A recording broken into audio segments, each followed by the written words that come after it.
Well, we're now coming up on the 10th anniversary of the September 11th, 2001 attacks on the World Trade Center and the Pentagon.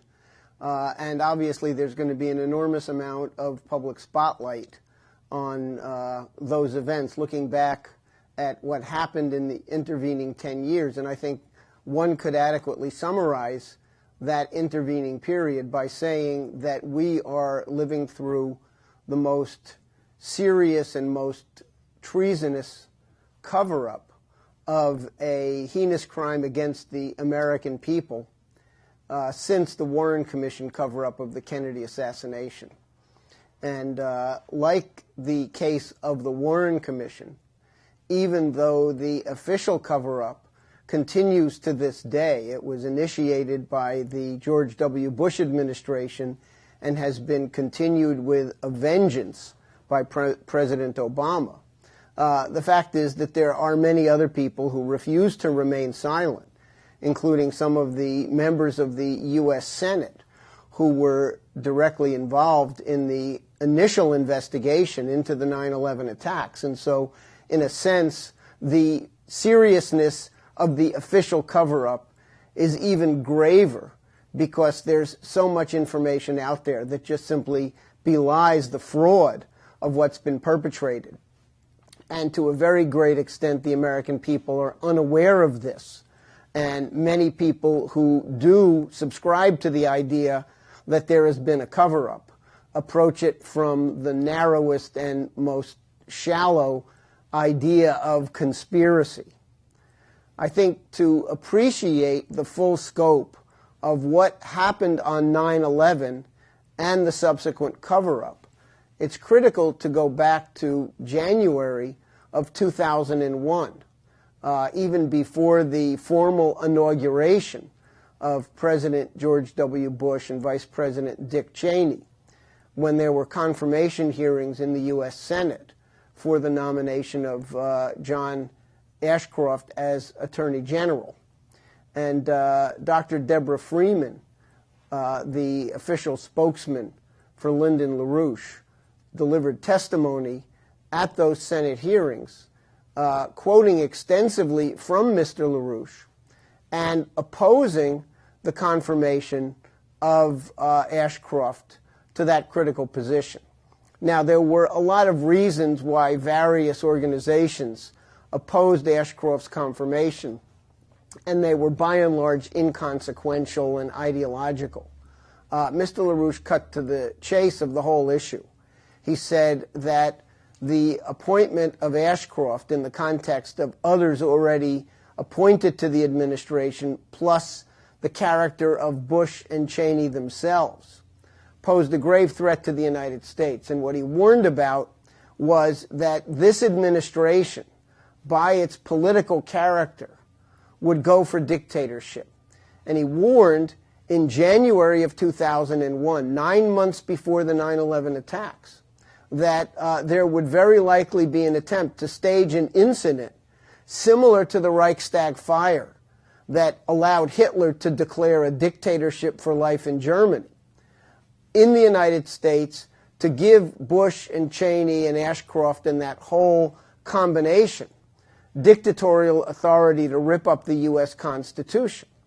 And LaRouche identified that in the context of the emergence of a deep and still to this day ongoing financial and economic crisis, in which he knew that the international financial oligarchy centered in London would seek dictatorship to destroy the United States and impose literally fascist-like conditions on the American people. Because if you could succeed in doing that in the United States, you could do it anywhere. So we had a very clear perspective long before the events of 9/11. And in fact, in the late summer months of 2001, there were other growing indications that the United States was being set up for a major act of irregular warfare. I don't want to use the term terrorism because it has all kinds of wrong connotations. The idea of irregular warfare implies a much larger kind of structure behind it and a much more strategic objective than the way most people think about terrorist incidents. And so in the weeks leading up to September 11th, 2001, the LaRouche organization put out a leaflet that was massively circulating on 9/11 throughout the United States, indicating that there were signs in place of some kind of major incident aimed at producing the conditions for dictatorship. And in fact, ironically, on the morning of September 11th, 2001, Lyndon LaRouche was being interviewed at the very moment that the first planes were hitting the Trade Center towers and later the Pentagon. And as those events were unfolding in real time, LaRouche offered his initial assessment, which has absolutely stood the test of time. The first thing that was obvious to him was that the incident would be blamed on Al-Qaeda. And what he said was, you can't think about Al-Qaeda as some self-standing, quote, terrorist organization. Al-Qaeda was an outgrowth of a Western intelligence project that was begun in 1979 under the auspices of Zbigniew Brzezinski, the Trilateral Commission, real head of the then Carter administration. And he was operating under the advice of a senior British intelligence official, Dr. Bernard Lewis. And their idea was basically to exploit Islamic fundamentalism as a weapon to be used against the Soviet Union.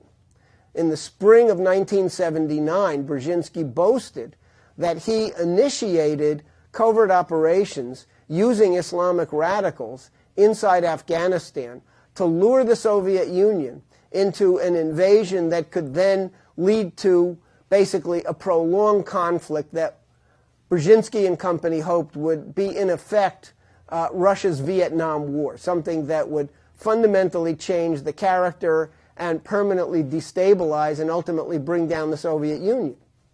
So the whole existence of Al-Qaeda, as LaRouche already understood it, as he was giving that interview on September 11th, 2001, was not some self-standing terrorist organization, but that it was part of an asymmetric warfare capability that had been assembled during a decade-long war in Afghanistan involving support from Great Britain, the United States, France, Israel, Pakistan, Saudi Arabia emphatically, and that basically Osama bin Laden himself had been a Saudi intelligence and British intelligence asset all along, so that as LaRouche looked at the events unfolding on the morning of September 11th, he understood that a major strategic assault was underway and that it cohered precisely with the warnings that he had issued in January of 2001 about an attempt to instigate a Reichstag fire type incident to forever alter the nature of the United States. And if there's one lesson to be drawn from the events of 9/11 and the successive cover-ups of those events, it's that this essential character, this strategic nature of the 9/11 attack was absolutely accurate. And the fact that LaRouche went out publicly and identified it as such was a not insignificant element of why it was that the operation only partially succeeded. Within the immediate days, really hours, after the 9/11 attacks on New York and Washington, there were emergency meetings of the administration in which the decision was made to go to war on the basis of the 9/11 attacks. And right from the very outset, there were people in the administration who wanted to focus their attention on Iraq rather than even Afghanistan. And there was an attempt to get Congress, in the panic of the moment, to give broad war-making powers to the Bush administration that would have been global in scale and would have given them carte blanche to carry out global warfare and to use that to rationalize dictatorship and a complete abrogation of the Constitution. Saner voices in the Senate and in the House of Representatives insisted that even though the atrocity of 9/11 was great, that there had to be a limitation on the scale of warfare that the Bush administration would be allowed to carry out. And so the initial actions by Congress restricted the retaliation for 9/11 only to Afghanistan and to those networks that were provably directly involved in the attacks. And of course, the issue of the larger context for al-Qaeda was completely swept under the rug and completely covered up. Now, in early 2002, the first investigation into the 9/11 attacks was carried out by the U.S. Congress. There was a joint House-Senate special panel established with co-chairman being a Democratic senator from Florida, Bob Graham, and a Republican senator from Alabama, Richard Shelby. There were other members of the House of Representatives, including Porter Goss, who was then head of the House Intelligence Committee, who participated in it. But really, it was Graham and Shelby who led the effort, and they assembled a pretty competent staff of people. One of the first things that was just glaringly obvious, even from the most limited sense certainty standpoint, was that 15 of the 19 identified hostages, terrorists, hijackers of 9/11 were Saudi nationals. There were some disputes as to the identities of some of these people. There were initially names released where it turned out later that these people had nothing to do with it, were still alive and well in Saudi Arabia and elsewhere. But ultimately, it did come down to the fact that about 15 of the 19 hijackers were Saudis. And while the Bush administration, from the very outset, moved heaven and earth to minimize the damage to the U.S.-Saudi relationship, the fact remained that the congressional inquiries focused very heavily on the Saudi connections and Saudi support for the 9/11 hijackers and other things that worked in conjunction with that.